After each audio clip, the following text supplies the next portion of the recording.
This is Claybo's camera, Claybo's perspective.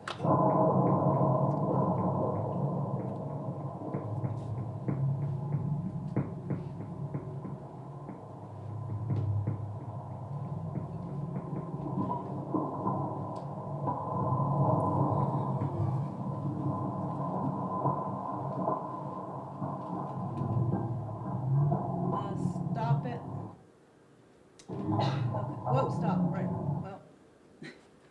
Well, this is the first time that when Claybo says that Anthony turns, he says he can see the gun poking out of the front of his pocket. And this on the video is not so great right here, but you can see what Officer Claybo is describing. Officer Claybo described it as a square end of a barrel and said he could see the sight even on top of the end of the barrel. This pouch pocket is a through kind of kangaroo pouch pocket, and if you noticed when Anthony Thompson was sitting on the toilet when they first came in, he was on the phone, he had no hands in his pocket, he put a hand in his pocket, he took it back out, but when he got up to address the officers, he put both hands in his pocket. That's when they began to yell at him to get his hands out of his pocket. Since that time, he's kept his right hand in his pocket. So his right hand is in the pocket over here, and this is Officer Baldwin pulling his left hand back. So clearly his left hand is in the control of this officer, but it's his right hand that these officers are struggling with as Claybo sees what he perceives as the gun pointed at him through the pouch pocket.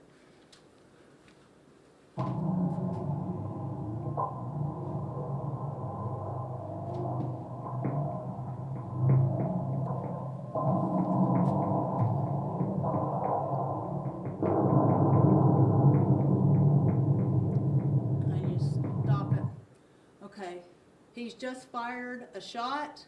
Can you go back just a little? When he fires the shot through the pouch pocket, the gun is still in the pouch. We're going to show you how the gun traveled through the jacket. But as that gun fires, you can tell that this is where Officer Baldwin is standing. He's standing about 6 inches from the stall door. So there's about a 6-inch gap right here between him and the door. And when that gun fires, it goes between him and that door. There's a trash can sitting right here. Prior to this shot, there's no hole in the trash can.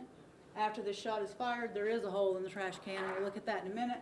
But the statement of Officer Baldwin is that when that gun was fired, he felt the concussion of the gun and thought he had been hit in the leg. As soon as that shot's fired, that is when Officer Baldwin lets go of Anthony Thompson's arm and starts to retreat and falls back that way. And so Officer Claybo in his statement said when that shot happened, Officer Baldwin left his field of view. He heard the shot. He knew the gun had been fired. He was tunnel visioned. Officer Baldwin leaves. He thinks that Officer Baldwin has been hit at that time because Officer Baldwin is falling backwards. Okay.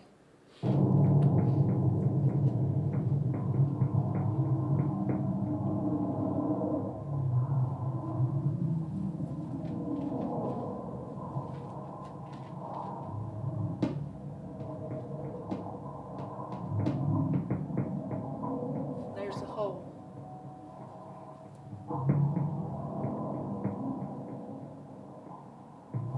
You can see the gun here coming out of the pouch.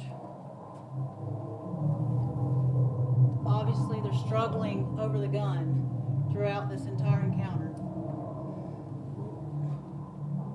Once his left hand is free, his left hand comes back down into the pouch, and you'll see that that gun is pointed this way, and then again at Officer Cash.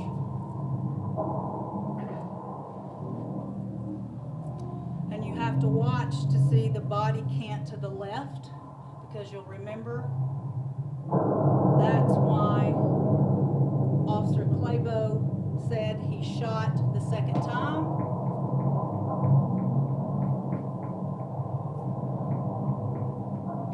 He said that it was his belief.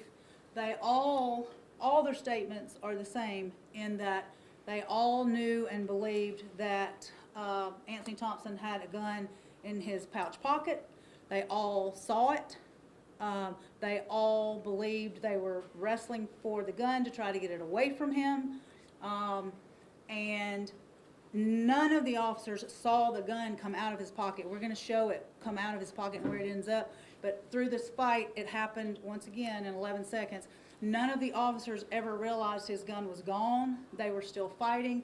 When he goes down, Officer Claybo says that he assumed and that Anthony Thompson still had the gun in the pouch. And so when he was canting, when his legs cant to the left, his belief was that Wilson was right behind him and he was canting with that gun still in his pocket to try to shoot Wilson, who was right behind him. So that's Claybo. When you slow it down and you look at it in relation to what Claybo perceived, you have to determine whether or not it's reasonable for Claybo, Officer Claybo, to have believed all the things that he says he believed.